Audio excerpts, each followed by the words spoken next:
retrouve pour une nouvelle vidéo et dans cette vidéo je vais vous présenter des livres très particuliers. Il va s'agir de sagas ou de trilogies qui ont marqué mon enfance et adolescence.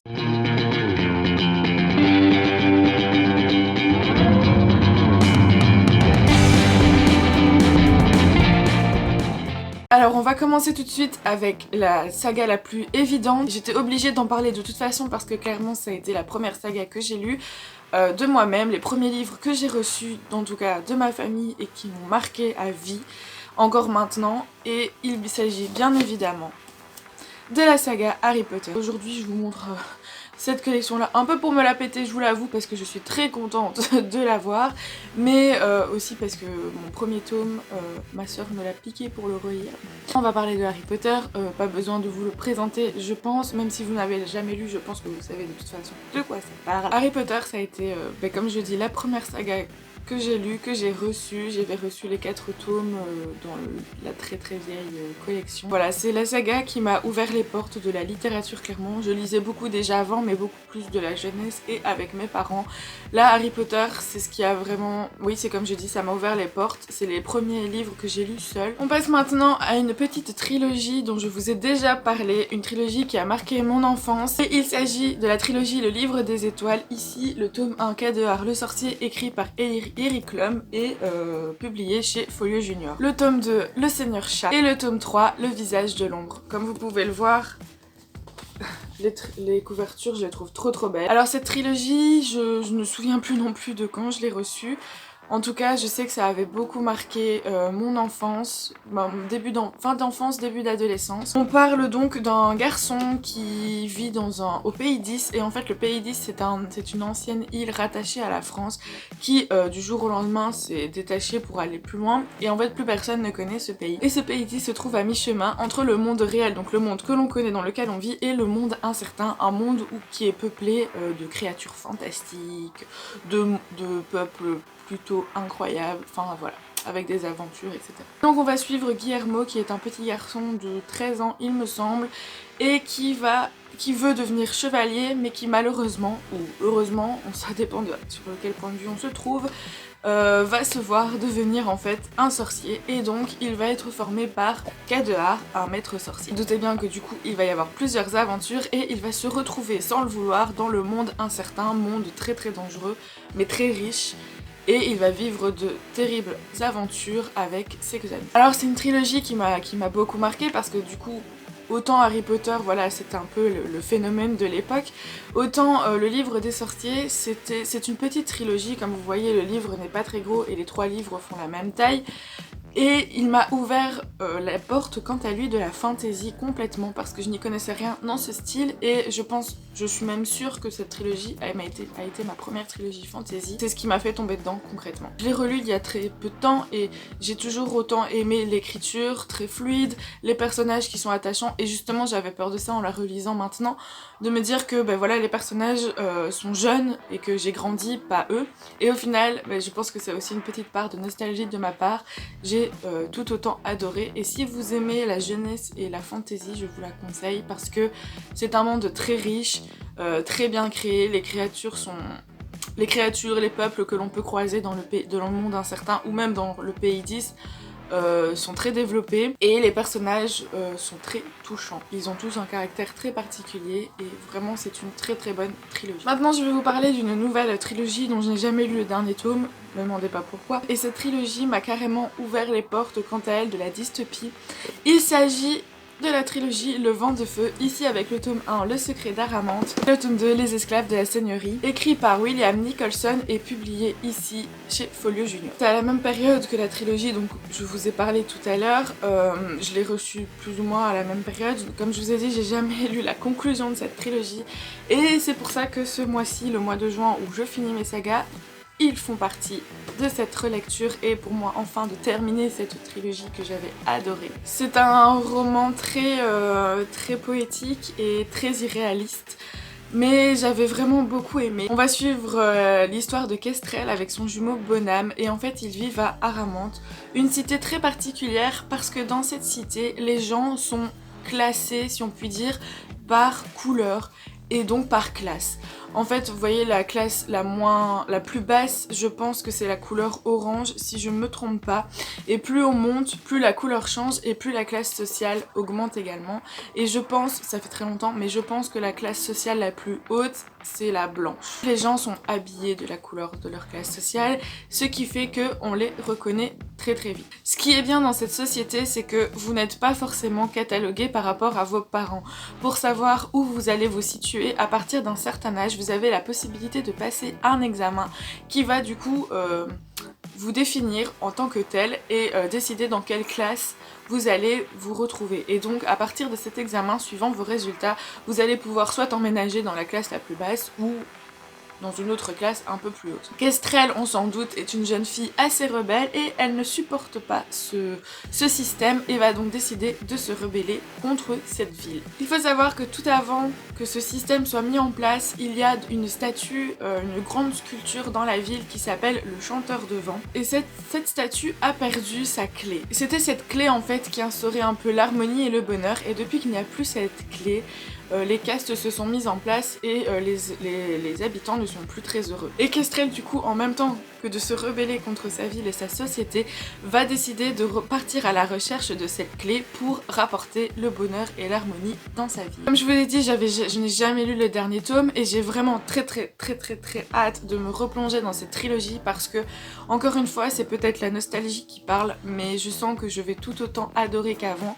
C'est vraiment un monde très riche, très loufoque aussi, il faut s'accrocher, mais franchement pour des gens, pour des enfants qui commencent la lecture et qui veulent un peu se plonger dans le milieu fantasy, dystopique, fantastique, un peu tout ça, je trouve que la trilogie d'avant, donc le livre des étoiles, et celle-ci, le vent de feu, pardon, c'est vraiment de très bonnes trilogies pour commencer, et même pour des gens un peu plus aguerris qui aiment la fantasy, la dystopie, la fantastique, je trouve que ce sont de très bonnes trilogies jeunesse. Donc si vous avez l'occasion de les trouver et de les lire, surtout n'hésitez pas, je vous garantis que vous ne le regretterez pas. Maintenant on va rentrer donc dans les sagas de mon adolescence, donc ce sont des sagas un peu plus matures, on va dire, moins jeunesse, mais tout aussi incroyables. Je vous en ai déjà parlé dans une autre vidéo, mais c'était évident pour moi de vous en reparler ici et de le placer dans ce top de mes sagas. Il s'agit bien évidemment de la saga Uglies, écrite par Scott Westerfeld, et ici publié chez Pocket Jeunesse. Donc Uglies, nous avons le premier tome avec Uglies, le deuxième tome avec Pretties, le troisième tome Specials, le quatrième tome Extra et le tout dernier tome qui n'est pas vraiment un tome parce que c'est plus un guide complet de l'univers de Glees qui s'appelle Secrets, et donc le dernier tome que je n'ai pas ici mais qui s'appelle Imposteur. C'est un livre qui est dystopique et c'est aussi encore une fois un de ces livres qui m'a marqué et qui m'a encore plus plongé dans l'univers de la dystopie, et c'est pour ça que maintenant je pense, même je suis sûre, que la dystopie est un de mes genres favoris parce que j'avais vraiment beaucoup accroché à cette saga et je pense que je l'ai relu au moins 3 fois. Oui, au moins 3 fois. On va suivre l'histoire de Tali qui a 16 ans et qui vit dans une société une nouvelle fois où la beauté prime. Et en fait, à partir de 16 ans, les jeunes subissent une opération qui va en fait carrément changer ce qu'ils sont. Une opération de chirurgie esthétique en gros, on va leur lisser le visage, on va les remodeler pour qu'ils atteignent un certain standard de beauté afin que tout le monde se ressemble, et c'est justifié sur le fait que comme si tout le monde se ressemble, plus personne n'est jaloux de personne et ça réduit les crimes. En gros c'est un peu ça. Tali à 16 ans, elle fait toujours partie de la caste des Uglies, donc on peut traduire ça par les moches, et elle va passer du coup dans la caste des Pretties après son apparition, donc les mignons jolis. Ce qui est incroyable avec le monde des Pretties, c'est qu'en fait ils n'ont aucune responsabilité, en tout cas les jeunes avant de devenir parents et de travailler, ils ont une passe où en fait ils font ce qu'ils veulent, ils font que s'amuser, ils n'ont aucune responsabilité et c'est un peu la décadence. Donc évidemment tous les jeunes qui arrivent à 16 ans ont hâte d'en faire partie parce que aussi ils sont séparés de leurs amis qui peut-être sont plus vieux qu'eux, donc ils ont juste envie de les retrouver, de devenir beaux et de ne faire que s'amuser. Malheureusement vous vous doutez bien que ça ne va pas se passer comme ça parce que la veille de son anniversaire, donc la veille de son opération, Tali va faire la rencontre d'une jeune fille qui elle est contre ça et elle va réussir un peu à lui faire voir les choses de sa façon, et donc Tali va se rendre compte qu'en fait ce n'est pas aussi beau que ce qu'on leur promet, et donc elle va s'enfuir de sa ville et arriver à un endroit où il y a des rebelles. Là, elle va devoir faire le choix entre sa vie d'avant et ses amis qu'elle pourrait retrouver et sa nouvelle vie avec ses nouveaux amis et aller contre le système qu'elle a toujours connu. Alors les 3 premiers tomes, on va suivre du coup l'évolution de Tali avec ses amis, etc. Tandis que le dernier tome, donc celui-ci extra, va se baser plus sur un autre personnage qui s'appelle Aya. On va encore parler de Tali, mais ce ne sera plus le personnage principal, mais c'est toujours dans le même univers. Comment vous dire que cette... Donc je vous ai dit que cette saga m'avait beaucoup marqué en tant qu'adolescente. Elle m'avait ouvert les portes de la dystopie et franchement je vous la conseille si vous ne la connaissez pas parce que c'est un monde encore une fois très bien créé, très bien développé. Plutôt le thème, alors je ne sais plus en quelle année c'est sorti, à mon avis ça date déjà de quelques temps étant donné que je l'ai lu que j'étais jeune, mais je trouve que le thème peut toujours être très actuel, surtout avec l'ère des réseaux sociaux et le fait que tout doit être toujours beau, qu'on doit toujours être parfait. Donc franchement, si vous avez l'occasion encore une fois de la lire, je vous la conseille à 100%, je pense que vous ne le regretterez pas. Qu'est-ce que tu fais là? Tu m'as fait peur. Ah, la porte elle est ouverte? Oh mon petit chat! Je continue avec une nouvelle trilogie dont j'avais lu le premier tome il y a déjà quelques années et sans savoir pourquoi encore une fois je n'avais jamais continué et je l'ai terminé il y a récemment, je dirais 3 ou 4 ans. Il s'agit donc de la déclaration écrite par Jemma Mallet, le 2e tome qui s'appelle La Résistance, et le 3e tome qui s'appelle La Révélation. Je sais pas vous, mais je trouve que les couvertures sont particulièrement incroyablement belles. Cette trilogie m'a aussi marquée pour plusieurs raisons. Encore une fois, c'est une trilogie de dystopie. Vraiment, dans cette époque, j'étais beaucoup dans la dystopie, mais j'adore toujours encore ce style. Viens dire bonjour à la caméra. Viens. Dis bonjour. Tu viens présenter les livres avec moi? Fais la belle. Montre comme t'es belle. Bah ouais, bonjour. Allez, je te lâche. Fais ta vie. Cette trilogie, donc comme je disais, je l'ai commencé il y a quelques temps, il y a même 10 ans je pense, le premier livre, et j'ai terminé il y a récemment 4 ans je pense. Je sais pas pourquoi je vais pas continuer, à mon avis à cette époque là j'achetais pas trop de livres et j'étais pas trop dans le mood de terminer mes sagas. En tout cas c'est fait et j'ai adoré, franchement c'est une très très belle histoire, une très belle dystopie. Alors dans ce livre on se situe en Angleterre en 2140, donc pour vous dire qu'on est vraiment très fort dans la dystopie, et on va suivre les aventures de Anna. Anna est une surplus, c'est ce qu'on appelle une surplus à cette époque-là. En fait, ça signifie que ses parents n'avaient pas le droit de l'avoir parce que à cette époque, on a trouvé le moyen de devenir immortel. Les gens ont le droit d'être immortels à une seule condition, ils doivent renoncer à leur paternité. Les parents d'Anna ont décidé de devenir immortels mais n'ont pas suivi la condition et ont quand même eu 7 enfants et donc du coup Anna est devenue une surplus. Ils ont été dénoncés et elle a dû aller, elle s'est fait prendre en fait et elle a été internée, enfin je sais pas si on peut dire internée, en tout cas elle était amenée dans un orphelinat qui s'appelle Grange Hall.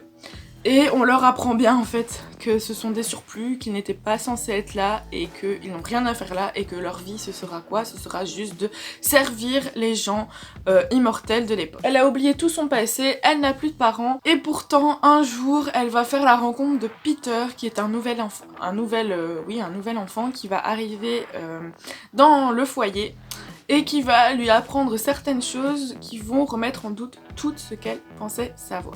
Ce que j'ai bien aimé, c'est que ce livre est écrit sous forme de journaux... que ce livre est écrit sous forme de journal intime et donc on est vraiment immiscé dans la vie de Anna, on suit vraiment ses aventures et surtout on voit son évolution. Anna est une fille super touchante, bon parfois un peu naïve mais bon voilà on va pas lui en vouloir, elle comprend pas trop ce qui lui arrive. Les autres personnages sont tout aussi touchants et surtout l'univers est juste incroyable, on a des révélations tout le temps. Franchement encore une fois je vous la conseille si vous ne la connaissez pas parce que c'est une trilogie qui vaut vraiment le détour. Il me reste donc 2 sagas à vous présenter, une dont je vous ai déjà parlé et je pense que vous avez compris que j'aimais cette saga. Il s'agit du coup de Eragon, écrit par Christopher Paolini.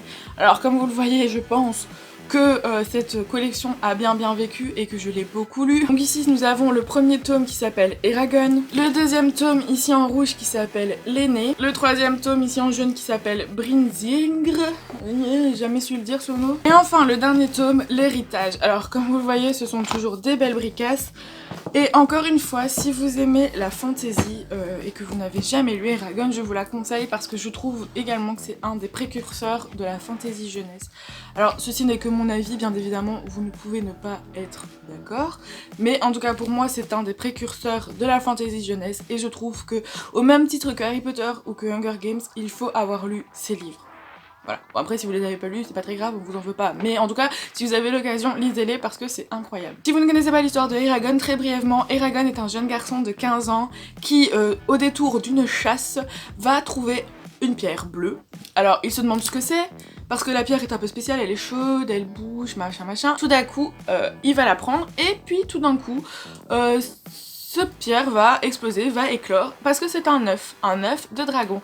Et donc Eragon va se retrouver avec un dragon. En Alagaïsia, essayez de le dire vite, c'est pas très facile, donc le pays où ils vivent, Alagaïsia, les dragons n'existent plus et il se passe des choses assez sombres. Et Eragon va se retrouver avec son dragon ici, Saphira, dans des aventures dont il ne voulait pas à la base, mais dont il va être un peu forcé à suivre. Le monde inventé est vraiment incroyable, on a plein de créatures différentes, plein de peuples différents, une politique vraiment bien définie, les personnages sont super développés, n'ayez pas peur de la brique, ça se lit très vite.